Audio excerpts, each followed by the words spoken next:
শুভ সকাল আমার প্রিয় বন্ধুরা, তোমরা সবাই কেমন আছো? আশা করছি যে যেখানে আছো ভালো আছো, সুস্থ আছো। আমি প্রিয়া, আমার ব্লগ চ্যানেলে তোমাদেরকে অনেক স্বাগত জানাই। নতুন দিনে নতুন আর একটা ভিডিও আমার অনেক অনেক ভালোবাসার অনেক স্বাগত। বাড়ির কাজ তো কাজকর্ম সব সেরে নিয়েছি, নেওয়ার পরে এই যে আমার ঘরে চলে এসেছি। আর যে কাপড়টা পাট করলাম তোমরা দেখেছো নিশ্চয়ই, ওই কাপড়টা না খুব ভালো লাগে আমার, খুব সুন্দর। ওর কুচিও ধরতে হয় না আর পিনাপও ধরতে হয় না, পরলেই একটু ভাঁজ করলেই না পাট হয়ে যায় কেমন পিনাপের মতো। আর ওই কাপড়টা না আমার দিদি আমাকে দিয়েছিল বলতে সেই ফোন থেকে ফ্লিপকার্ট না কি থেকে লেহেঙ্গা অর্ডার করেছিলাম, তার সঙ্গে দিয়েছিল আমার দিদিও নিয়েছিল আর আমিও নিয়েছিলাম। দুই বোনের জন্য দুটো নেওয়া হয়েছিল। ওই জন্য এই কাপড়টা না আমার ভীষণ ভালো লাগে, হুটহাট কোথাও গেলে না চট করে পরা হয়ে যায়।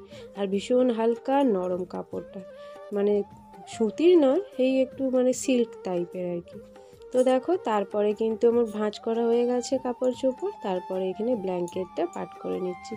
এই ব্ল্যাঙ্কেটটা প্রথম যখন নেওয়া হয় ভেবেছিলাম প্রচুর ভারী, কি করে নাড়াচাড়া করব, কিন্তু তারপরে নেওয়ার পর দেখলাম খুবই হালকা। এবং এটাও ভেবেছিলাম যে হয়তো ঠান্ডা যাবে না, ধুর পা এরকম ব্ল্যাঙ্কেটে কখনো ঠান্ডা যায়। কিন্তু এখন গায়ে দিলে না এত গরম হয় যে কি বলবো।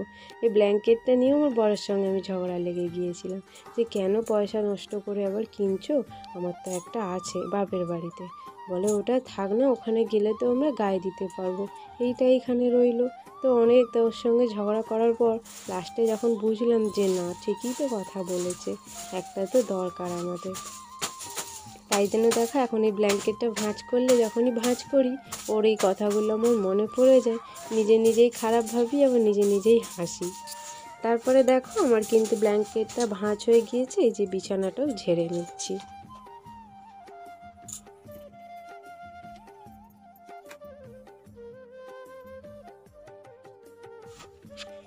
ঘরে তো সমস্ত কাজকর্ম সেরে ধোয়া মোছা করে বাসন মেজে এসে এই যে টিফিনের একটু আয়োজন করছি, প্রচুর খিদে পাচ্ছে। আর এই প্রথম বরকে ছাড়া আমি একা একা মনের মতো টিফিন বানাচ্ছি, জানো তো।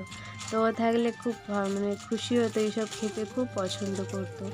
আর কখনো আমি একা এরকম খাই না, এই প্রথম বানাচ্ছি। তো চলো কি বানাচ্ছি তোমরা দেখো, আমার খুব প্রিয় একটা জিনিস আর আমার পরের। এই যে দেখো চাউমিন, হাফ প্যাকেট ছিল গো, একটু হাফ প্যাকেটেরও কম, এক প্যাকেট আনা হয়েছিল আর সামান্য একটু ছিল, ওই সেটাকেই একটু ভিজিয়ে দিয়েছি। আর এই যে দেখো এখানে আমার ফাইনালি চাউমিন কিন্তু রেডি। আমার হাতের চাউমিনটা খেতে আমার বড়ও খুব ভালোবাসে এবং আমার দেওরও খুব ভালোবাসে, ওরা দুজনেই খুব মানে প্রশংসা করে, বেশি প্রশংসা করে আমার বর, যে খুব সুন্দর হয়েছে খেতে। তো যাই হোক, আমি ওকে বলি যে তোমরাই ভালো বললে কিন্তু তবেই আমার রান্না করাটা সার্থক, আর নিজে করে নিজে ভালো বলাটা সার্থক হয় না, অন্য ভালো বললেই তবে হয়। তারপরে দেখো একদম নিয়ে বসে পড়েছি চাউমিন খেতে, গরম গরম চাউমিনটা খেয়ে নিই। খাবার পরে এখনও স্নান করব, পুজো করব, রান্না বান্না আছে, এখনও অনেক কাজ। আর খুব খিদেও পেয়েছিলো জানো, আগামীকাল না রুটি খাইনি, আর ওই এক মুঠো মুড়ি খেয়ে শুয়ে পড়েছিলাম। ওই জন্য সকালবেলা উঠেই যখন কাজ করি পেটের মধ্যে যেন মানে কেমন একটা হচ্ছে, মনে হচ্ছে না যদি এক্ষুনি কিছু পেতাম হাউ হাউ করে খেয়ে নিতাম, কিন্তু হয়ে ওঠেনি। কাজকর্ম সেরে খেতে বসেছি। তো চলো বন্ধুরা টিফিনটা সেরে নিই কেমন। আর এই যে এখানে দেখো, এই তো পায়েস রয়ে গিয়েছে, আমার বর তো কালকে খাইনি, অনেকটা বেলাতে এসেছিলো কাজ থেকে, ওকে বললাম দেবো, ও বলে না আর এত বেলা হয়ে গেছে খাবো না, রাত্রে। তো রাত্রেও আর খেলো না, শুয়ে পড়েছে। আমি বললাম যে তুমি পায়েসটা খেলে না, না তোমার জন্যই তো করেছো, তোমারই প্রিয় জিনিস, আমি পরে হয়ে খেয়ে নেবো, ওই জন্য রাখা আছে। তারপরে দেখো বন্ধুরা স্নান সেরে পুজো করে নিয়েছি, এখন ধূপকাঠি দেখাচ্ছি। এই যে দেখো, আর অনেক কিছু জানাচ্ছি জানো তো, চান করে এসে অনেক মনের দুঃখ কষ্ট, অনেক মানে সাংসারিক ঝামেলা সব একমাত্র হচ্ছে জানানোর এই আমার বন্ধু আর আমার স্বামী। কারণ বলার মতন কেউ নেই, এই দুই মানুষকেই আমি বলে আমার মনের দিক থেকে একটু হালকা হই।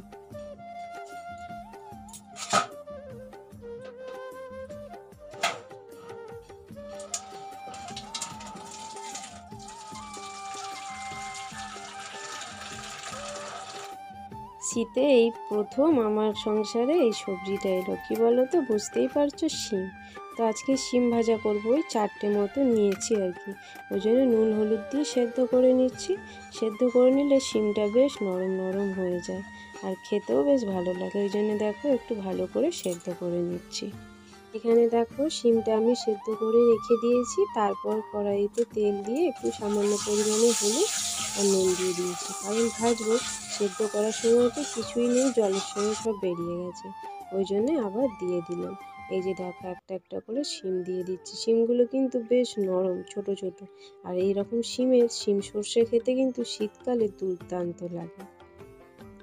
আর দেখো তারপরে সামান্য পরিমাণে চিনি দিয়ে দিয়েছি। তোমরা হয়তো ভাববে যে সবেতেই চিনি দেয়, না গো, যেগুলো চিনি দেওয়ার প্রয়োজন সেগুলোই দিই।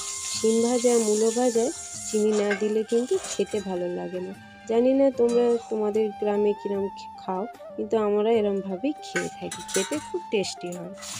তারপরে দেখো বন্ধুরা, আজকে সেরকম কিছু রান্না করব না, সে আগামীকালের ভোলা মাছ কটা রয়ে গিয়েছে, ওইটাই ঝাল, শিম ভাজা আর আলু সেদ্ধ ভাত। কারণ আমি একা খাবো, আমার বর আজকে খাবে না, ওর আসতে সেই রাত হয়ে যাবে।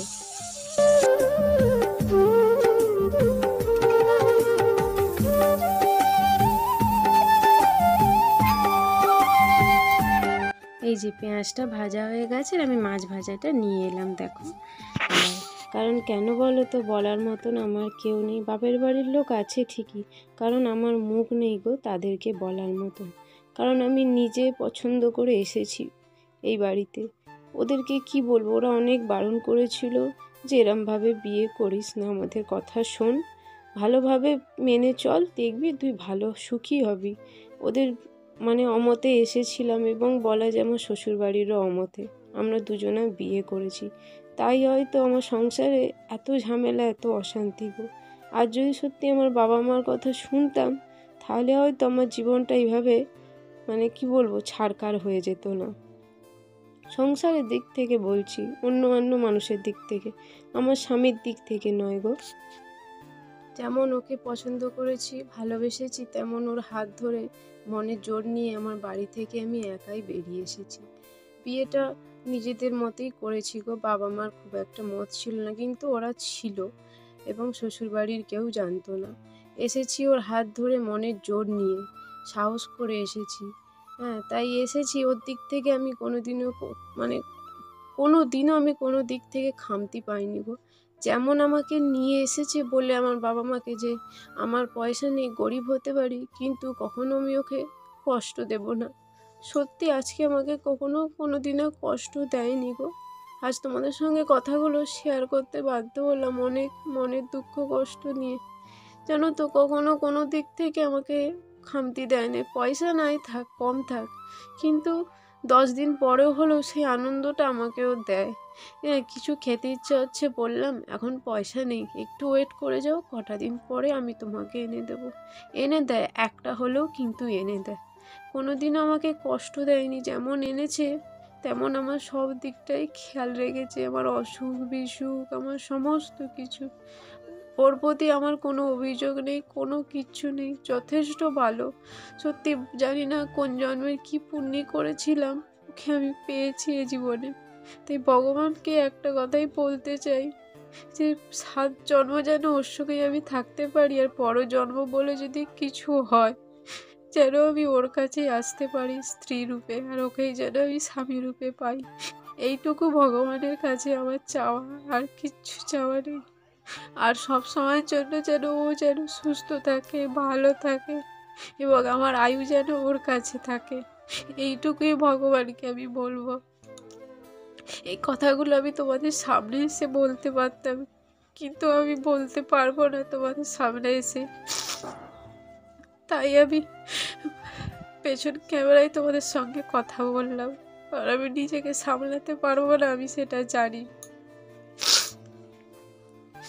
তো এদিকে দেখো, আমার কিন্তু তোমাদের সঙ্গে কথা বলতে বলতে আমার রান্না হয়ে গিয়েছে। ওই যে ভোলা মাছের ঝাল দেখলে, আর ওই শিম ভাজা, আর কিছু করিনি গো, আজকে একা খাবো তো। আর এইদিকে দেখো, আমি এখানে ওভেনের এই এঁঠোটা পরিষ্কার করে নিচ্ছি, নইলে পড়েই থাকবে গো। আর সন্ধে হয়ে যায় এখন কত তাড়াতাড়ি বলো না। হ্যাঁ, ওই জন্যে যতটা পারি কাজ করে নিতে, একটু খেতে দেরি হয় ঠিকই, কাজগুলো সেরে নিই। আর এইদিকে দেখো আমি কিন্তু বাসনপত্র মেজে নিয়ে চলে এসেছি। এই যে দেখো উপর করে দিচ্ছি, কারণ এগুলো মেজে নিলে একটু অনেকটা কাজ থেকে রেহাই পাই, নইলে সেই সন্ধে হয়ে যায়, মশা খায়, খুব অসুবিধা হয় গো, তাই। আর তারপরে দেখো একটা দূরের কল আছে, খুব দূরে নয়, একটু মোটামুটি 10 মিনিটের মতনও হবে না, ওখান থেকে না এই খাবার জলগুলো আমি নিয়ে এসেছি। ওখানকারই খাবার জল খাই, আর আমাদের এই ঘরের কলের জলে রান্না করি। আমাদের ওই কলের জলটা খেতে ভালো লাগে, সেই কারণে। তারপরে দেখো এই যে ভাত খাবো তো, শুধু আলু সেদ্ধ আর মাছের ঝাল, একটু পাঁপড় ভাজা খেতে ইচ্ছা হচ্ছে, তাই দেখো এখানে 3টে মতো পাঁপড় নিয়েছি, 3টে পাঁপড় ভেজে নিয়েছি। এই যে দেখো ভেজে নিচ্ছি, এবার ভাত খেয়ে নেব কি। এই যে দেখো এখানে ভাত বাড়তেও বসে পড়েছি। আর প্লিজ তোমরা কেউ কিছু মনে করো না, কারণ সত্যিকারে অনেক সংসার জীবনে আমার কষ্ট গেছে গো, এখনও বহু কষ্ট, যা আমি তোমাদের মাঝে শেয়ার করলে তোমরা হয়তো নিজেরাই ভাববে যে এরম কখনো হতে পারে, একটা মেয়ের সঙ্গে হয় কখনো। তো অনেক কিছুই আছে শেয়ার করতে পারা যায় না, সাংসারিক ব্যাপার। হ্যাঁ, তো যতটুকু আমি শেয়ার করার তোমাদের সাথে করব অবশ্যই রোজকার ভিডিওয়ে। তো তোমাদের কাছে আবারও বলছি একটাই অনুরোধ, আমি কিন্তু অনেকটা আশার স্বপ্ন নিয়ে এসেছি, এবং সবথেকে বড় আমার স্বামীর পাশে দাঁড়ানোর জন্য আমি এসেছি। যদি আমি এখান থেকে কিছু আর্ন করতে পারি জানো তো, ওর অনেকটা রেহাই হয়, অনেকটা উপকার হয়। মানে যে পরিমাণে পরিশ্রম করে, আমি মানে ওরকম অতটাও দেখিনি কাউকে পরিশ্রম করতে। তাই আমার কিন্তু এই ইউটিউবে আসা, আমি অবশ্যই একটা ভিডিও আনবো কী কারণে কেন আমি এসেছি, আমি অবশ্যই একটা ভিডিও দেব। এই যে দেখো আলু সেদ্ধ, শিম ভাজা, ওখানে ভাত আর পাঁপড় ভাজা, আর এই যে মাছের ঝাল। মাছগুলো ছোট ছোট হোক, খেতে খুব সুন্দর গো, ওই মাছ মাসিটার কাছ থেকেই নেওয়া, খুব ভালো মাছ দেয়, খুব ভালো মানুষটা। এই যে দেখো এখন কিন্তু সন্ধে হয়ে গিয়েছে, অনেকটা সময় পর এসেছি, সন্ধে দেওয়া, ঝাঁট দেওয়া, অনেক কাজ সেরেছি। এখানে রুটি করব বলে রুটির আগে জায়গাগুলো পেরে নিচ্ছি। তো চলো বন্ধুরা, আজকের ভিডিওটা এই পর্যন্ত, দেখা হচ্ছে আগামীকাল নতুন একটা ভিডিওর সাথে। সবাই ভালো থেকো, সুস্থ থেকো, এবং আমার পাশে থেকো। আর প্লিজ তোমাদের কাছে অনুরোধ, আমার এই ছোট্ট চ্যানেলটার একটু পাশে থেকো তোমরা, তোমাদের সাহায্যে আমি চ্যানেলটা একটু বাড়াতে চাই, তোমরা একটু আমাকে সাহায্য করো, আমার পাশে থেকো, আর লাইক করো, কমেন্ট করো, শেয়ার করো। এদিকে দেখো ওই যে সব বাসনপত্র মাজা হয়েছিল না, রান্নার খাবার সব গোছ করে নিচ্ছি। তাহলে চলো বন্ধুরা, আজকের মতন এই পর্যন্ত, সবাইকে টাটা।